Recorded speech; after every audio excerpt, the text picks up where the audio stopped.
Je chanterai toujours les bontés de l'Éternel. Ma bouche fera connaître à jamais sa fidélité.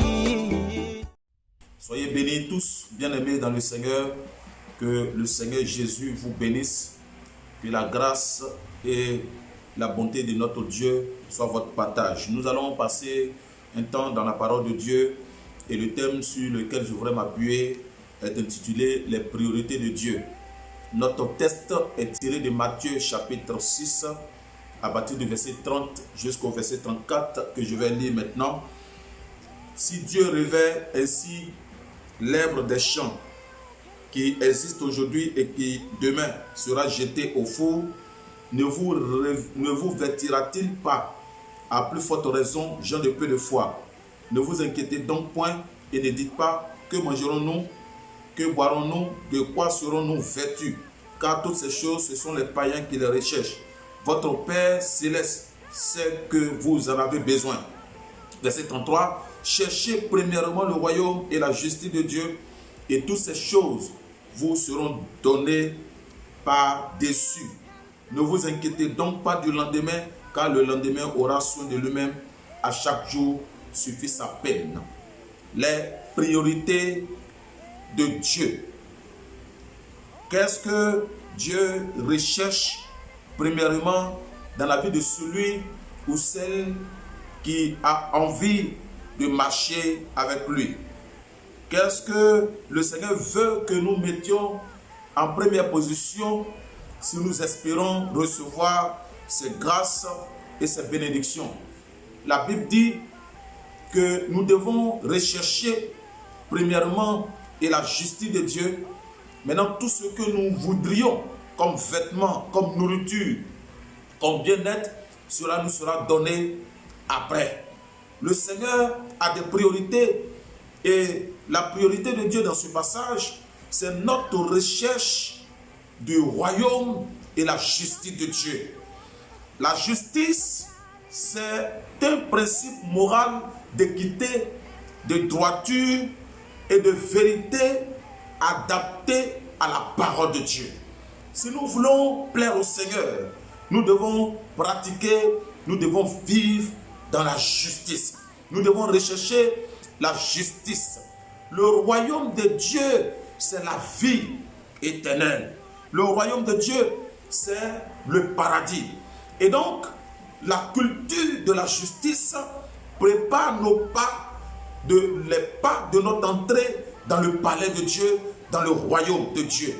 Et le Seigneur nous exhorte ici dans ce passage que nous devons avoir nos regards tournés vers le royaume de Dieu.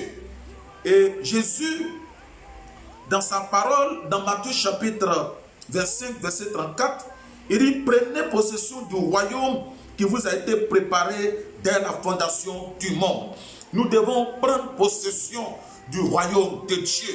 Nous devons prendre possession de ce grand royaume, de ce beau royaume, la nouvelle Jérusalem, le paradis céleste. Nous devons prendre possession de ce royaume. C'est là-bas que nous irons pour célébrer Dieu, pour glorifier Dieu, pour honorer Dieu. Nous sommes des passagers sur la terre et notre passage sur la terre est temporaire. Nous ne sommes pas sur la terre définitivement. Nous devons nous préparer dans la justice. Nous devons nous préparer dans la crainte de Dieu, dans l'obéissance à la parole de Dieu, pour que demain, après la mort, nous puissions avoir part au royaume de Dieu. Et c'est ce que nous devons rechercher, c'est ce que nous devons voir. Cela doit être une priorité. Pour nous, l'une des priorités que le Seigneur recherche, c'est que nous devons aimer Dieu de tout notre cœur. L'amour que nous avons, nous manifestons, doit être en priorité basé sur le Seigneur, basé sur la parole de Dieu, basé sur Jésus. La Bible dit: car Dieu a tant aimé le monde qu'il a donné son Fils unique afin que quiconque croit en lui ne périsse point, mais qu'il ait la vie éternelle. Le Seigneur a été le premier à nous aimer, raison pour laquelle il a fait don de son Fils pour que, croyant en lui et l'aimant de tout notre cœur, nous parvenons à la vie éternelle. Donc nous devons aimer Dieu, ça c'est une priorité.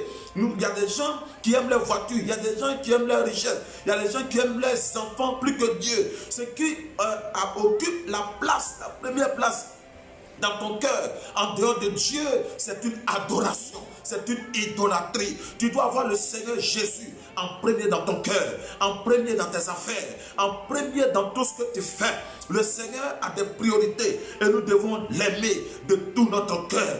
Avant de nous aimer nous-mêmes, nous devons aimer Dieu. Avant d'aimer nos richesses, nous devons aimer Dieu. Nous ne pouvons pas aimer l'argent et aimer Dieu. Ce sont deux choses qui ne marchent pas ensemble. Et la Bible dit que nul ne peut servir deux maîtres. Nous devons aimer le Seigneur Jésus de tout notre cœur. Deuxième chose, deuxième priorité, c'est que nous devons nous donner nous-mêmes à Dieu et nous devons nous offrir nos membres au Seigneur. Le Seigneur a dit dans sa parole, offrez vos membres à l'Éternel, votre corps à l'Éternel comme un sacrifice vivant, saint et agréable. Le Seigneur te veut dans la sanctification. Le Seigneur te veut que tout ton corps, que le temple du Saint-Esprit soit offert à l'Éternel. Vous devez vous donner vous-même à Dieu parce que vous ne pouvez pas vous sauver vous-même. C'est Jésus qui doit vous sauver. Mais pour que Jésus puisse vous sauver, il faut que vous vous donnez votre vie. Il faut que vous lui donnez votre corps. Il faut que vous lui donnez votre cœur. La troisième chose que le Seigneur voudrait que nous mettions en priorité, c'est la recherche de la vie de sanctification, de la piété et de la justice. Le Seigneur désire que nous vivons une vie de sanctification. Raison pour laquelle il a dit à Moïse, avant que Moïse ne s'approche de cet arbuste, de cet arbre qui était en flamme, il lui a dit, ôte d'abord les souliers de ton pied, parce que le lieu sur lequel tu te tiens est un lieu saint. Pour que nous puissions nous rapprocher du Seigneur, nous devons pratiquer la sanctification. Dans Hébreux chapitre 12, verset 14, la Bible dit que nul ne verra Dieu en dehors de la sanctification. La sanctification, c'est le saint qui se met en action à la recherche de Dieu, à la recherche d'une vie de consécration, d'une vie de prière, d'une vie de méditation. Le Seigneur veut que nous priorisons ces choses si nous voulons voir sa gloire. Luc chapitre 22, verset 39, verset 29 à 30, la Bible dit ceci.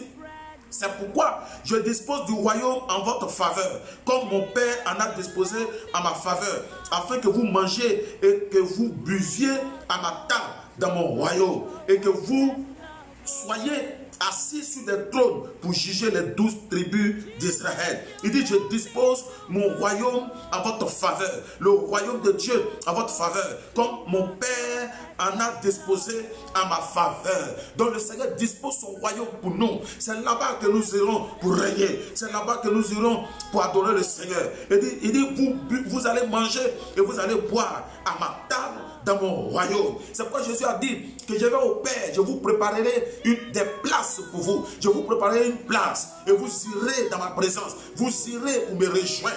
Le Seigneur a préparé des places dans son royaume, des demeures dans son royaume. Et pendant que nous sommes encore sur la terre, la pratique de la justice, la vie de sanctification, l'amour que nous avons pour le Seigneur sont des piliers très importants pour préparer notre entrée au ciel, notre entrée dans le paradis. Nous ne pouvons pas vivre dans le péché et espérer aller au paradis. Nous ne pouvons pas refuser d'avoir Jésus, qui est le chemin, la vérité, la vie, et se dire que nous allons trouver le chemin du ciel. Il y a un seul chemin qui va au ciel. Il y a un seul chemin pour le royaume de Dieu. Et ce chemin s'appelle Jésus de Nazareth. Je ne vous parle pas des chemins, parce qu'il y a plusieurs chemins pour aller quelque part. Il y a plusieurs chemins qu'on peut emprunter. Mais pour aller au ciel, il y a une seule porte. Il y a une seule porte d'entrée. Il y a un seul chemin, et ce chemin s'appelle Jésus de Nazareth. C'est la parole faite chair qui est venue dans le monde. Et en l'acceptant comme Seigneur et Sauveur personnel, vous parvenez à la vie. Vous parvenez à la vie éternelle. Et Jésus voudrait et souhaite que vous cherchiez premièrement la justice et le royaume de Dieu. C'est en cela que vous allez plaire à Dieu. C'est en cela que le Seigneur sera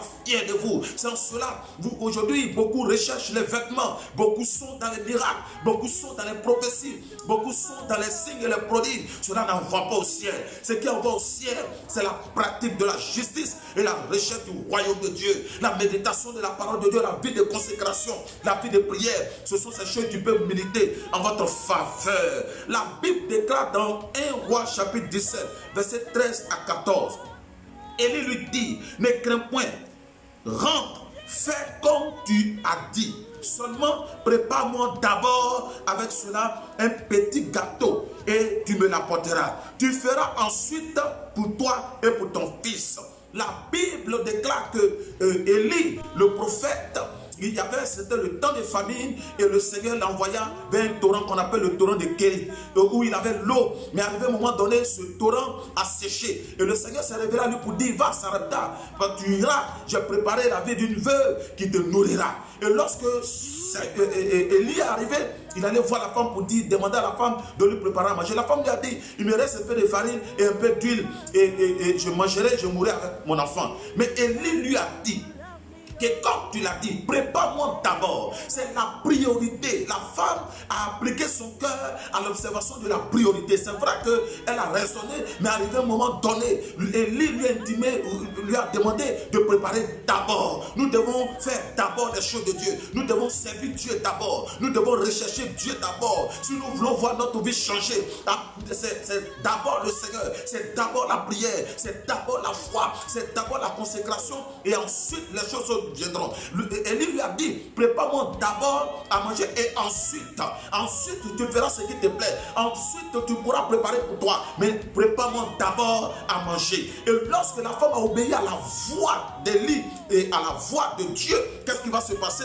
Dans le verset 14 du même passage, la Bible dit, car ainsi, ça c'est Élie qui déclare la parole, car ainsi parle l'Éternel, le Dieu d'Israël, la farine qui est dans le pot et l'huile qui est dans la cruche ne diminuera point jusqu'au jour où l'Éternel fera tomber de la pluie sur la face du sol. Quand la femme a obéi à la voix d'Élie et qu'elle a appliqué son cœur à la priorité, Élie a déclaré une parole sur la vie de la femme. Et écoute-moi très bien. Et il lui a dit que l'huile et la farine ne vont plus jamais manquer dans sa vie. Bien aimé, je suis heureux de t'annoncer que lorsque tu appliques ton cœur aux priorités de Dieu, quand tu suis les principes du royaume, quand tu marches dans la volonté de Dieu, il y a des choses qui ne peuvent plus manquer dans ta vie. La santé ne peut pas manquer dans ta vie. Les bénédictions ne peuvent pas manquer dans ta vie. Oh, la grâce, les opportunités, les connaissances ne peuvent pas manquer. Tu as toujours de quoi manger. Tu as toujours de quoi boire. Tu as toujours de quoi te vêtir. Les miracles sont obligés de se produire dans ta vie quand tu appliques ton cœur à la priorité de Dieu, à la recherche du royaume de Dieu. C'est ce que le Seigneur attend de nous. Ayons l'attitude de cette femme qui a appliqué son cœur. Et ensuite, elle a fait. Mais ensuite, après, elle n'a même plus eu à faire des efforts parce que l'huile a commencé à couler seule. La farine commençait à gonfler dans sa marmite. Et les miracles se sont produits de façon instantanée. Cette femme qui espérait la mort, c'est la vie qu'elle a reçue. Elle a eu la subsistance. Elle a pu vivre, elle et son enfant. Tu vivras quand tu appliqueras les priorités de Dieu. Tu vivras lorsque tu consacreras ta vie au Seigneur. Tu vivras lorsque tu aimeras le Seigneur en première position et que tout ton cœur appartiendra à l'Éternel. Bien-aimé, nous devons prioriser toutes choses. Notre temps doit être une priorité pour Dieu. Nous devons consacrer notre temps à Dieu. Nous devons consacrer toute notre vie entière à Dieu si nous voulons voir des choses extraordinaires se passer dans notre vie. Le royaume de Dieu, c'est pour cela que Jésus est venu sur terre. Pas des royaumes qui concernent la terre, pas le royaume terrestre, pas le royaume du monde, mais le royaume céleste. C'est là-bas que Jésus est reparti pour nous préparer des places. Et nous irons pour emporter, pour recevoir ces places, cette demeure et y demeurer éternellement. Mais le principe, vous devez rechercher d'abord la justice et le royaume de Dieu. Que le Seigneur vous bénisse et que vous mettez Dieu en premier dans toute votre vie, dans vos entreprises, dans vos maisons, dans vos foyers, dans tout ce que vous faites, et vous verrez la gloire de Dieu au nom de Jésus. Amen.